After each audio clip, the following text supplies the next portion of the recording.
ರೈತರೊಂದಿಗೆ ಚೆಲ್ಲಾಟವಾಡ್ತಾ ಇದೆಯಾ TB board. Crust gate ಕೊಚ್ಚಿ ಹೋದ್ರೂ ನಿರ್ಲಕ್ಷ್ಯ ಮಾಡಲಾಗ್ತಿದೆ ಅನ್ನುವಂತ ಆರೋಪ ಕೇಳಿ ಬರ್ತಾ ಇದೆ. ಬೇಸಿಗೆ ಬಂದ್ರೂ ಕೂಡ ಕ್ರಸ್ಟ್ ಗೇಟ್ ಬದಲಿಸೋಕೆ ಹಿಂದೇಟು ಹಾಕಲಾಗ್ತಾ ಇದೆ.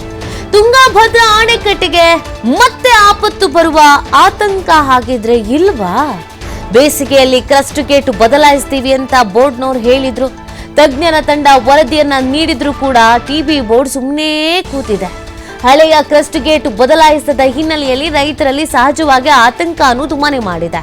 ನೋಡಿ, ಕ್ರಸ್ಟ್ ಗೇಟ್ ಅನ್ನ ಬದಲಾವಣೆ ಮಾಡಬೇಕು ಅನ್ನೋದನ್ನ ತಜ್ಞರೇ ಹೇಳಿದ್ರು.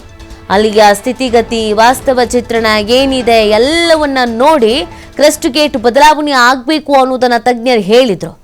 ಇಲ್ಲಿವರೆಗೂ ಮಳೆಗಾಲ, ಚಳಿ, ಇನ್ನೊಂದು ಮತ್ತೊಂದು ರೀಸನ್ ಹೇಳಲಾಗ್ತಾ ಇತ್ತು. ಈಗ ಬೇಸಿಗೆ ಪ್ರಾರಂಭ ಆಗಿದೆ. ಈಗಾದ್ರೂ ಕ್ರಸ್ಟ್ ಗೇಟ್ ಅನ್ನ ಬದಲು ಮಾಡಬಹುದಲ್ವಾ? ಈಗ್ಲೂ ಗೇಟ್ ಅನ್ನ ಬದಲು ಮಾಡೋದೇ ಸುಮ್ಮನೆ ಕೂತಿರೋದು ಯಾಕೆ? ಅಥವಾ ಅದಕ್ಕೆ ಸಂಬಂಧಪಟ್ಟಂತೆ ಏನಾದ್ರು ಕೆಲಸ ಕಾರ್ಯಗಳು ಬಾಕಿ ಇದೆಯಾ? ಏನ್ ಮೀನಾಮೇಷ ಎಣಿಸ್ತಾ ಇದ್ದಾರೆ? ಯಾಕೆ ನಿರ್ಲಕ್ಷ್ಯ ವಹಿಸ್ತಾ ಇದ್ದಾರೆ? ಸಹಜವಾಗಿ ಇದು ಪ್ರಶ್ನೆ ಆಗಿದೆ. ಇದಕ್ಕೆ ಸಂಬಂಧಪಟ್ಟಂತೆಗೆ ಇದೀಗ ಗ್ರಾಮಸ್ಥರು, ಅಲ್ಲಿನ ಸ್ಥಳೀಯ ಸಾರ್ವಜನಿಕರು ಎಲ್ಲರೂ ಅಸಮಾಧಾನವನ್ನ ವ್ಯಕ್ತಪಡಿಸ್ತಾ ಇದ್ದಾರೆ. ಸುತ್ತಮುತ್ತಲಿರುವಂತಹ ರೈತರು ಆತಂಕವನ್ನ ವ್ಯಕ್ತಪಡಿಸ್ತಾ ಇದ್ದಾರೆ. ದಯವಿಟ್ಟು ಇದಕ್ಕೊಂದು ಶಾಶ್ವತ ಪರಿಹಾರ ಅನ್ನೋದು ಬೇಕು. ಇವತ್ತೆಲ್ಲ ನಾಳೆ ಸಮಸ್ಯೆ ಆಗೇ ಆಗತ್ತೆ, ಯಾವುದಾದ್ರೂ ಒಂದು ನಿರ್ಧಾರವನ್ನು ತೆಗೆದುಕೊಳ್ಳಿ ಅಂತ ಕೇಳ್ತಾ ಇದ್ದಾರೆ. ಬಟ್ ಟಿಬಿ ಬೋರ್ಡ್ನ ಅಧಿಕಾರಿಗಳು ಯಾಕೆ ಸುಮ್ಮನೆ ಇದ್ದಾರೆ ಅನ್ನೋದೇ ಪ್ರಶ್ನೆ. ಏನಾದರೂ ಬೇರೆ ಪ್ಲಾನ್ ಇದೆಯಾ ಅಥವಾ ಆಲ್ಟರ್ನೇಟಿವ್ ಏನಾದ್ರು ಮಾಡ್ಕೊಂಡಿದ್ದಾರಾ ಆಲ್ರೆಡಿ? ಯಾಕಿನ್ನು ಗೇಟ್ ಚೇಂಜ್ ಮಾಡಿಲ್ಲ? ಎಲ್ಲವೂ ಕೂಡ ಪ್ರಶ್ನೆ ಆಗಿದೆ. ಬಟ್ ಈ ನಿರ್ಲಕ್ಷ್ಯ ಮುಂದೊಂದಿನ ದೊಡ್ಡ ಸಮಸ್ಯೆ ಆದರೆ ಏನು ಮಾಡುವುದು ಅನ್ನುವಂಥ ಆತಂಕಕ್ಕೆ ಕಾರಣವಾಗ್ತಾ ಇದೆ. ನೋಡಿ, ಆಲ್ರೆಡಿ ಸಮಸ್ಯೆಗಳಾಗಿದೆ. ಆದರೆ ಅತಿ ದೊಡ್ಡ ಸಮಸ್ಯೆ ಆಗೋದಕ್ಕಿಂತ ಮುಂಚಿತವಾಗಿ ನಾವು ಎಚ್ಚೆತ್ಕೊಳ್ಬೇಕಲ್ವಾ? ಅದಕ್ಕೆ ಸಂಬಂಧಪಟ್ಟಂತೆ ಏನೇನು ವ್ಯವಸ್ಥೆ ಮಾಡ್ಕೊಳ್ಬೇಕು ಆ ವ್ಯವಸ್ಥೆನ ಮಾಡ್ಕೊಳ್ಬೇಕಲ್ವಾ? ಅದನ್ನೇ ಅಲ್ಲಿನ ಸ್ಥಳೀಯರು ಆಗ್ರಹಿಸ್ತಾ ಇರೋದು. ಇದಕ್ಕೆ ಸಂಬಂಧಪಟ್ಟಂತೆ ಅಧಿಕಾರಿಗಳು ಏನು ಹೇಳ್ತಾರೆ ಅನ್ನೋದ್ರ ಬಗ್ಗೆ ಮಾಹಿತಿ ಸಿಗಬೇಕಾಗಿದೆ. ತುಂಗಾಭದ್ರದ ಜಲಾಶಯದ ಏನು 19ನೇ ಕ್ರಸ್ಟ್ ಗೇಟ್ ಕೊಚ್ಚಿಕೊಂಡ ನಂತರ ಹೋದ ನಂತರ ಬಹಳಷ್ಟು ರೈತರ ಆತಂಕ ಕಾರಣ ಆಗಿತ್ತು. ಆದರೆ ಕನ್ನಯ್ಯ ನಾಯ್ಡವರ ಒಂದು ಏನು ಜಲಾಶಯ ತಜ್ಞರಂತ ಕನ್ನಯ್ಯ ನಾಯ್ಡವರ ತಂಡ 19ನೇ ಕ್ರಸ್ಟ್ ಗೇಟ್ಗೆ ಸ್ಟಾಪ್ ಲಾಕ್ ಗೇಟನ್ನು ಅಳವಡಿಸುವ ಮೂಲಕ ಜಲಾಶಯದಲ್ಲಿ ಇರುವಂಥ ನೀರನ್ನು ಉಳಿಸುವಂಥ ಕೆಲಸ ಆಗಿತ್ತು. ಆಗಿನ ಸಂದರ್ಭದಲ್ಲಿ ಏನು 19ನೇ ಕ್ರಸ್ಟ್ ಗೇಟ್ ಕೊಚ್ಚಿಕೊಂಡೋಗಿತ್ತು. ತದನಂತರ ಬಹಳಷ್ಟು 60ಕ್ಕೂ ಹೆಚ್ಚು TMC ನೀರು ಪೋಲಾಗಿತ್ತು. ತದನಂತರ ಬಹಳಷ್ಟು ರೈತರ ಆತಂಕ ಕಾರಣ ಆಗಿತ್ತು. ತದನಂತರ ಕನ್ನಯ್ಯ ನಾಯ್ಡವರು ಬಂದ ನಂತರ 19ನೇ ಕ್ರಸ್ಟ್ ಗೇಟಿಗೆ ಸ್ಟಾಪ್ ಲಾಕ್ ಗೇಟ್ ಅಳವಡಿಸುವಂಥ ಕೆಲಸ ಮಾಡಿದರು. ಆದರೆ ತದನಂತರ ಆದ ಬೆಳವಣಿಗೆ ಬಹಳಷ್ಟು ರೋಚಕವಾಗಿ, ಯಾಕಂತಂದರೆ ಏನು ಬಹಳಷ್ಟು ಇತಿಹಾಸ ಇರುವಂಥ ಈ ತುಂಗಾಭದ್ರಾ ಜಲಾಶಯ 33 ಕ್ರಸ್ಟ್ ಗೇಟ್ಗಳನ್ನು ಒಳಗೊಂಡಿದೆ.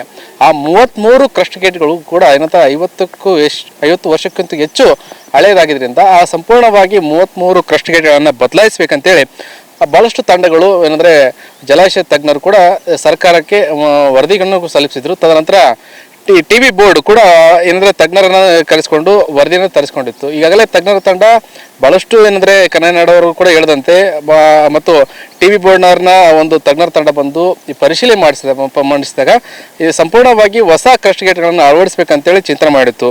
ಈಗಾಗಲೇ ಏನಂದರೆ ಜಲಾಶಯ ಸಂಪೂರ್ಣ ಏನಂದರೆ ಬರಿದಾಗಿದೆ.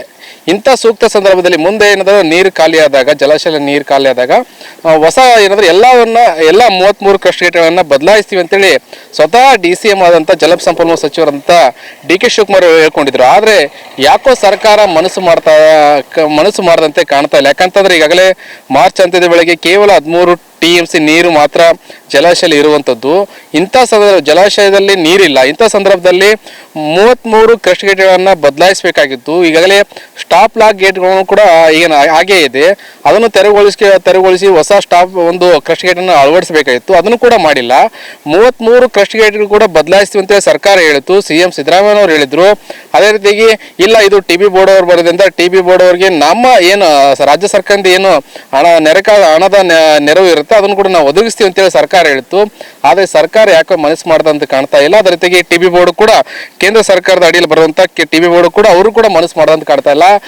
ಎಲ್ಲವನ್ನ ಮುಂದೆ ಆಗುವಂತ ಅನಾಹುತ ತಪ್ಪಿಸಬೇಕಾದ್ರೆ 33 ಕ್ರಸ್ಟ್ ಗೇಟ್ ಹೊಸ ಕ್ರಸ್ಟ್ ಗೇಟ್ ಅಳವಡಿಸಿದಾಗ ಮಾತ್ರ ರೈತರು ನೆಮ್ಮದಿಯಿಂದ ಜೀವನ ಸಾಗಿಸಲು ಸಾಧ್ಯ. ಅದರ ಜೊತೆಗೆ ಏನಂತಂದ್ರೆ ಕೇವಲ ರೈತರಿಗೆ ಮಾತ್ರ ಅಲ್ಲ, ಬಹುತೇಕ 3 ರಾಜ್ಯದ ಜನರಿಗೆ ಇದು ಕುಡಿ ನೀರಿನ ಸಲುವಾಗಿ ಇರುವಂತ ಜಲಾಶಯ. ಆ ಕಾರಣಕ್ಕಾಗಿ 33 ಕ್ರಸ್ಟ್ ಗೇಟ್ ಅನ್ನು ಅಳವಡಿಸುವಂತ ಕೆಲಸ ಆಗಬೇಕಾಗಿರುತ್ತಿತ್ತು. ಕ್ಯಾಮರಾ ಪರ್ಸನ್ ಅಂಜನೇಪ್ ಜೊತೆ ನಾಗರಾಜ್, ಟಿವಿ ಫೈನಾನ್ಸ್, ಕೊಪ್ಪಳ.